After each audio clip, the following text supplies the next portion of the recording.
Hi, my name is Coach Cathy and I'm the owner of Spirit Preparatory School.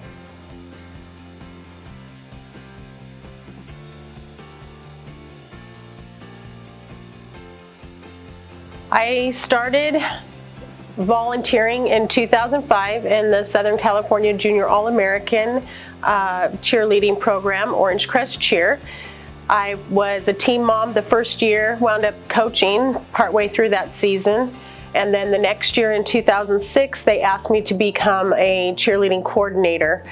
I didn't know anything really about cheerleading at that point. I had a daughter on the high school team at King High School, and then my younger daughter was involved in Junior All-American.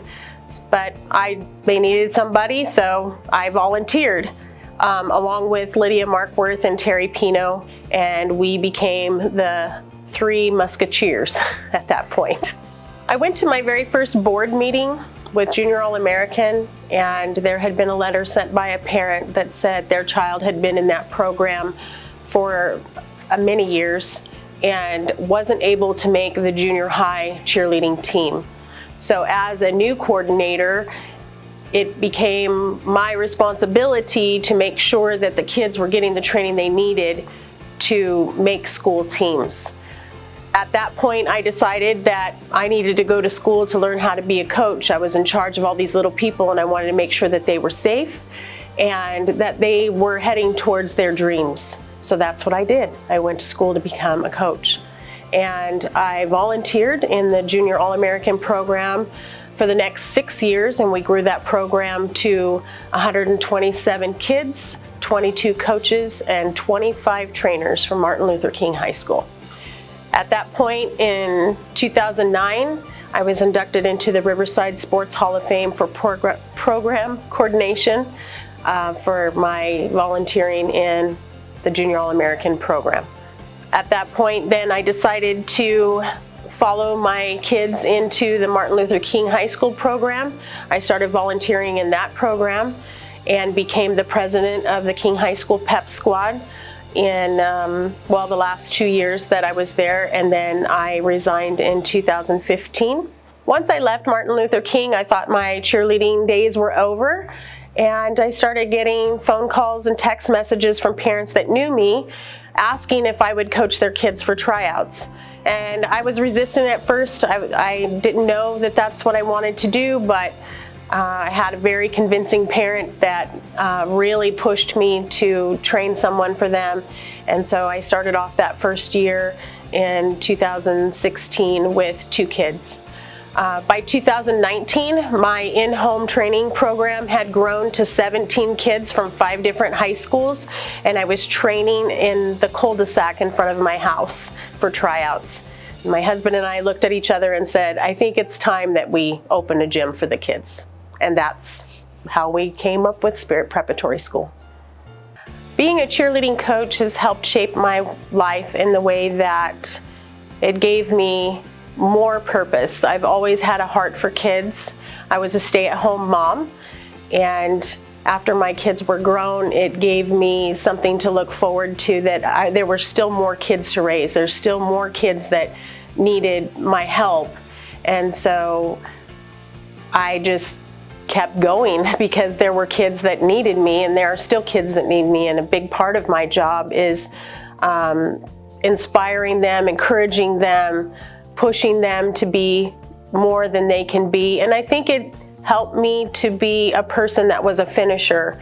I think before becoming a cheerleading coach, I probably didn't see things through like I do now. Now I can set a goal, and I can make a plan, and I can execute that plan and see it all the way through to the completion. So I think that it really helped me be somebody that learned how to push and push through and finish what I started.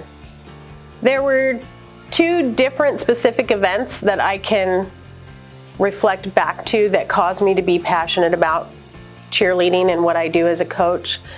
One of those was a conversation that I was having with a friend when I volunteered to become a cheer coordinator for Junior All-American.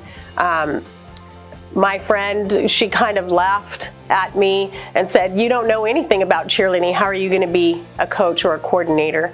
And I know she didn't mean it in a negative way, but for me, I was like, why can't I be? And so that inspired me to become a coach and go to school and figure out what did I need to know, because I didn't want it to be like I was in charge of all these little people, but I didn't know what I was doing. So I thought it was really important to go to school to become a real coach. And then the second event would be my oldest daughter was on the Martin Luther King High School cheerleading team for 2 years. She was the MVP, she was the cheer captain, and her senior year of high school, they decided 2 months before tryouts that there was going to be a tumbling requirement to be on the varsity team. She had already been on the varsity competition team, like I said, and was a big part of that program. So for 2 months, I was paying for private lessons, $400 a week, trying to get a back handspring for her senior year. And when she threw her tumbling pass, she landed on her knees and did not make the team.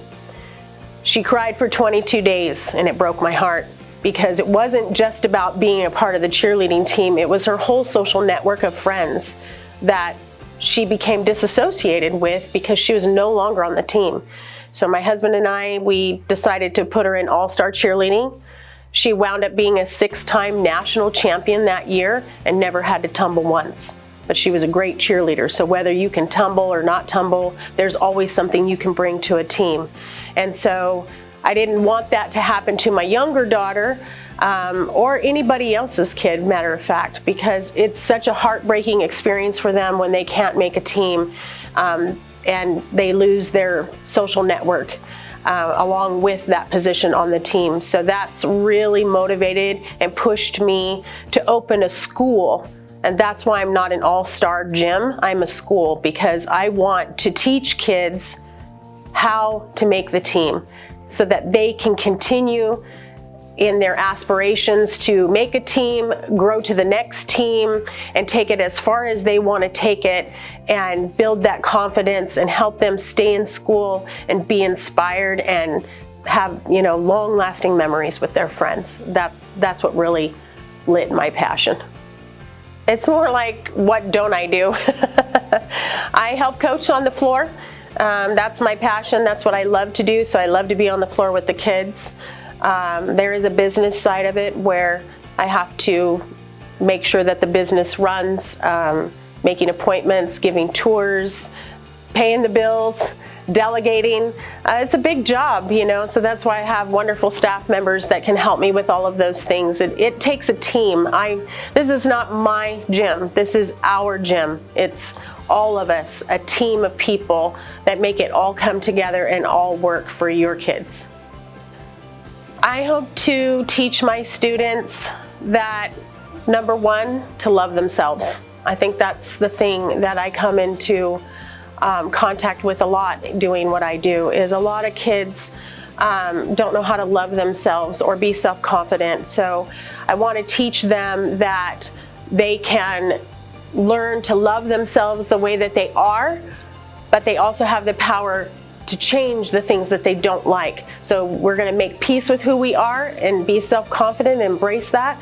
Or if it's something that we don't want in our lives, or be our character, or even the way they look, all of those things can be changed, and that's not a bad thing. It's a good thing. It's good to love who you are.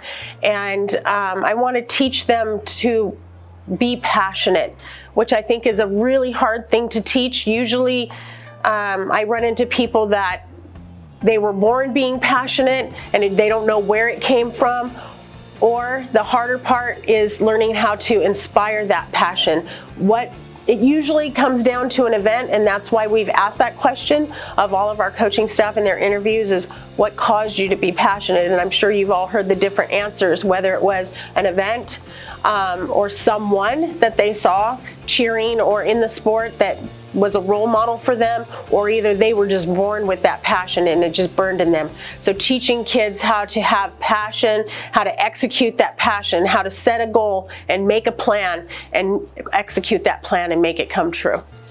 My vision for Spirit Preparatory School is that we will help a lot of kids, that they will feel comfortable here, that they will feel like it's a safe place, they will feel encouraged and loved and want to be here because it makes them feel good about themselves to be here. It makes them feel good that their coaches high-five them when they accomplish a new skill, that, you know, they are welcome in this place. I hope that it also helps them to stay in school. I think that sports, all kinds of sports, not just cheerleading, are great vehicles for helping our kids learn how to be self-confident, helping them learn how to set a goal and execute that goal. I've seen many of the cheerleaders that I've raised over the years. I've done this for 13 years. I've seen them go on to schools like Stanford and USC and CBU, and they used cheerleading as a vehicle to help them get to those schools. I think it helped them get jobs. I know girls that I've coached that they would go for a job interview and the person would say, oh, I see that you were a cheerleader. And yes, and they're able to talk about what their accomplishments were in the sport. And it shows confidence. It shows even to an employer that you feel good about yourself. You're not intimidated to work with the public, that you know how to push through, because cheerleaders learn how to do all of those things. So I think cheerleading, as well as many other sports for youth athletes, help prepare them for life after school and into their careers and whatever the future may hold for them.